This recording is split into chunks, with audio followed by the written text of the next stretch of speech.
Hello student, today we are going to discuss a very important chemistry lab which is to determine the viscosity of a given lubricating oil by a Redwood viscometer. তো আমাদের আগে জানতে হবে viscosity কি, what is viscosity? Viscosity is one of the most important properties of a lubricant oil. Viscosity is a measure of the internal resistance of the motion of a fluid and is mainly due to forces of cohesion between the fluid molecules. The formation of a fluid film of a lubricant between the moving friction surface and the generation of the frictional heat under the particular condition of load, bearing, speed and lubricant supply is mainly depends upon the viscosity of a lubricant and to some extent on its oiliness. অর্থাৎ viscosity one of the most important properties of a lubricant oil. এটা কি viscosity একটা কোনো liquid যেটা flow হতে পারে, liquid প্রবাহী যাদের বাংলায় বলা হয় প্রবাহী, তো তার মধ্যেকার যে অভ্যন্তরীণ আমরা একটা লিকুইডের একটা পাইপের মধ্যে দিয়ে যদি আমরা একটা লিকুইডকে ফ্লো করাতে চাই তাহলে তার ভিতরে অনেকগুলো লেয়ার যদি আমরা কল্পনা করে নিই তাহলে এই ভিসকোসিটি হচ্ছে এই একটা লেয়ারকে আর একটা লেয়ার যেতে যে বাধা দিচ্ছে, একটা ফ্রিকশান তৈরি করে তাকে বাধা সৃষ্টি করছে, তার ভেলোসিটিকে কমিয়ে দিচ্ছে, এটাই হচ্ছে ভিসকোসিটি। অর্থাৎ ওই লিকুইডের মধ্যেকার যে সমস্ত মলিকিউলগুলো আছে তাদের মধ্যে যে অভ্যন্তরীণ ঘর্ষণ বল, ফ্রিকশনাল ফোর্স যেটা, সেটাই হচ্ছে কি না ভিসকোসিটি বা সান্দ্রতা বা সান্দ্র বল। এটা জন্যে কি একটা লিকুইডের ভেলোসিটি কোনো একটা প্লেন জায়গা থেকে যেতে গেলে যে তার ভেলোসিটি কম বেশি হবে বা কম হবে সেটা ডিপেন্ড করে এই তার মধ্যেকার যে মলিকিউলগুলো কতটা বাধা সৃষ্টি করতে পারে, একটা মলিকিউল তার পাশের মলিকিউলকে কত বাধা সৃষ্টি করতে পারে, এটাই হচ্ছে কি ভিসকোসিটি। তো এক্ষেত্রে আমরা রেডউড ভিসকোমিটার দিয়ে আমরা কিন্তু মেজার করব। Redwood viscometer is normally used for the determination of the viscosity of petroleum products. A Redwood viscometer determines the viscosity in terms of seconds, a time taken by oil to pass through a standard orifice and collection of a same oil in 50 cc flux. আমরা কিভাবে measure করব Redwood viscometer দিয়ে না, কত সময় লাগছে, একটা অরিফাইস থাকে, একটা ছিদ্র থাকে, সেই ছিদ্রের মধ্যে দিয়ে একটা নির্দিষ্ট ভলিউমের একটা স্যাম্পেল অয়েল সেটা কত সময়ে অন্য একটা কন্টেনারের মধ্যে গিয়ে জমা হচ্ছে সেই অরিফাইসের মধ্যে দিয়ে, সেই ছিদ্রটার মধ্যে দিয়ে কতক্ষণে গিয়ে ওটা টোটাল পাস করে যেতে পারছে, সেই সময়টা ধরেই কিন্তু আমরা ক্যালকুলেশনটা করি কিসের না ভিসকোসিটির। সেটা কোন অ্যাপারেটাস না রেডউড ভিসকোমিটার দিয়ে। Originally, Redwood viscometer was developed for the measurement of viscosity of petroleum products. Redwood viscometers are two types. There are two types of Redwood viscometers. Number one, which is for fluid having viscosity correspondence to Redwood seconds less than 2000 seconds. অর্থাৎ less than 2000 সেকেন্ডসের মধ্যে কি হবে, ওই অরিফাইসের মধ্যে দিয়ে totally pass করে যেতে পারবে থ্রু দ্য অরিফাইস, সেরকম এক ধরনের রেডউড ভিসকোমিটার আছে। And number two, type number two Redwood viscometer which for fluid having viscosity correspondence to Redwood seconds greater than 2000 second, অর্থাৎ 2000 সেকেন্ডের বেশি সময় ধরে ক্যালকুলেশন করা যায় এরকম ভিসকোসিটি যাদের আছে সেই সমস্ত লিকুইডের ভিসকোসিটি মাপার জন্য আমরা এই 2 নম্বর ভিসকোসিটি মিটার যেটা রেডউড ভিসকোসিটি মিটার সেটাকে ইউজ করে থাকি। or reduced viscometer number 1 and 2 use depending on the time of oil flow through an orifice at the desired temperature is greater or less than 2000 seconds. Normally, viscosity of highly viscous fluids is determined by the use of a reduced viscometer 2. Use of viscosity, where we use dynamic or absolute viscosity is expressed as poise, or smaller unit is centipoise. What is the unit? What is the unit of viscosity? We can say poise, one of the unit, and another smaller unit of viscosity is centipoise for dynamic or absolute viscosity, and for kinematic viscosity expressed as Stokes and centi-Stokes. Okay. Then theory. Viscosity is the property of a fluid. It is defined as the internal resistance offered by the fluid to the movement of one layer of fluid over an adjacent layer. It is due to the cohesion between the molecules of the fluid. অর্থাৎ আমরা কি দেখলাম, এটা একটা properties, কোনো একটা ফ্লুইডের এটা একটা properties, the internal resistance offered by the fluid to the movement of one layer of fluid over an adjacent layer. একটা লেয়ার, আমরা কতগুলো লেয়ার যদি আমরা ওটাকে ইমাজিন করি, তাহলে সেই একটা লেয়ার এগোতে থাকলে তার পাশের লেয়ার তাকে বাধা সৃষ্টি করছে। তো এটাই হচ্ছে সান্দ্রতা, or it is due to the cohesion between the molecules of the fluid. একটা ফ্লুইডের মধ্যে, একটা লিকুইডের মধ্যে যে মলিকিউলগুলো থাকে, সেই মলিকিউলগুলো কিন্তু একে অপরের এগিয়ে যেতে বাধা সৃষ্টি করছে। A reduced viscometer determines the viscosity in terms of seconds, a time taken by oil to pass through a standard orifice and collection of the same oil in 50 cc flux. Materials and apparatus. Which materials and apparatus will be required for this experiment? First, we have to take a fine quality reduced viscometer.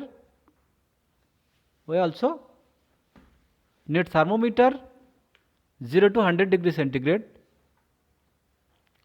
stopwatch, this is not 50 ml, stopwatch for calculate the time, how many seconds will take for total solution or total sample pass through orifice. So you have to need a stopwatch. Standard narrow necked flask, where we store the sample or given sample oil. We have to take given sample oil. This is the apparatus, viscometer, reduced viscometer. Here the inner side of viscometer.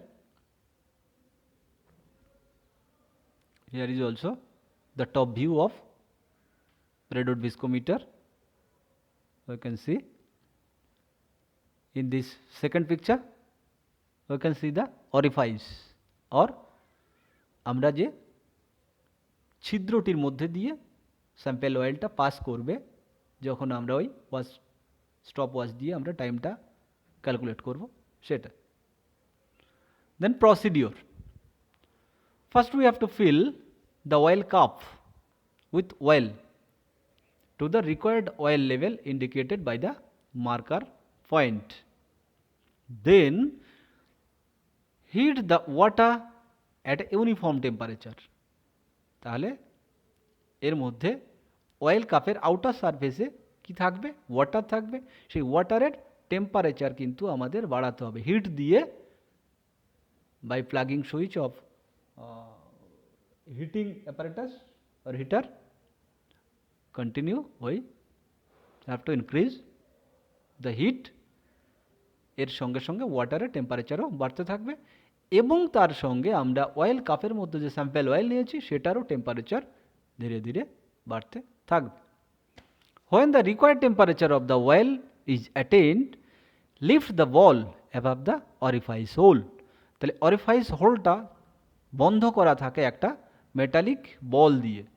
তাহলে যখন আমাদের temperature, যে টেম্পারেচারে আমরা মাপতে চাইছি সেই টেম্পারেচারে যখন রিচ করে যাবে, তখন আমাদের ওই অরিফাইস থেকে বলটাকে, মেটালিক বলটাকে সরিয়ে ওটাকে ফ্রি করে দিতে হবে। দেওয়ার পর স্যাম্পেল অয়েলটা নিচে ওই যে ন্যারোনেক ভলিউমেট্রিক ফ্লাক্স যেটা নিয়েছিলাম তার মধ্যে গিয়ে জমা হতে থাকবে। Okay, when the required temperature of the oil is attained, lift the ball above the orifice hole and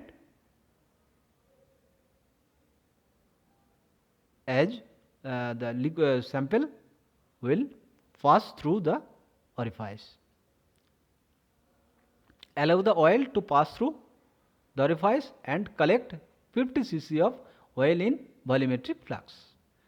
The measurement seconds are in terms of the viscosity of oil measured. That means how many seconds will be need to pass through orifice the total sample oil. আমাদের দেখতে হবে পুরো একদম first drop থেকে last drop পর্যন্ত যে sample oil নিয়েছিলাম lubricating oil, সেটা কতক্ষণে টোটাল পাস করে গেল, সেটা আমাদের স্টপ ওয়াচ দিয়ে আমাদের সেকেন্ড, কত সেকেন্ড সময় লাগবে সেটা ক্যালকুলেট করতে হবে। ঠিক আছে, এভাবে আমরা স্টপ ওয়াচ থেকে টাইমটা কত দেখে নেব। দেন observation number 1, 30 degree centigrade, when the temperature of sample oil 30 degree centigrade, the volume of oil, sample oil 50 ml, how many times will we need? 180 second. After that 174, 30 degree centigrade টেম্পারেচারে আমরা যদি different sample নিই, তাহলে একই পরিমাণ sample অর্থাৎ 50 ml কোনো এক স্যাম্পেলের ক্ষেত্রে 180 সেকেন্ড টাইম লাগলো, কোনোটার ক্ষেত্রে দেখলাম 174 সেকেন্ড টাইম লাগলো, আবার কোনোটার ক্ষেত্রে আমরা দেখলাম 173 সেকেন্ড সময় লাগলো, অর্থাৎ অ্যাভারেজ টাইম দেখছি আমরা 175.66 সেকেন্ড। এক্ষেত্রে একটু বলে রাখি যে 30 ডিগ্রি সেন্টিগ্রেডের পর যদি আমরা টেম্পারেচারটা একটু বাড়াই, তাহলে সেক্ষেত্রে কিন্তু টেম্পারেচারের সঙ্গে কিন্তু প্রপোর্শন, এটা কি সমানুপাত সম্পর্ক। টেম্পারেচার বাড়ালে কিন্তু তার ভিসকোসিটি কমে যায়, তার কি হবে, তাহলে তার এই যে ট্রাভেলিং যে বা পাসিং থ্রু দ্য অরিফাইস, এই টাইমটা কিন্তু অনেক কমে যাবে। তার ভিসকোসিটি কমে যাওয়া মানে কি, তার ভেলোসিটি কিন্তু বেড়ে যাবে, অর্থাৎ ভেলোসিটির সঙ্গে ভিসকোসিটির কি না প্রপোর্শন, অর্থাৎ সমানুপাত সম্পর্ক।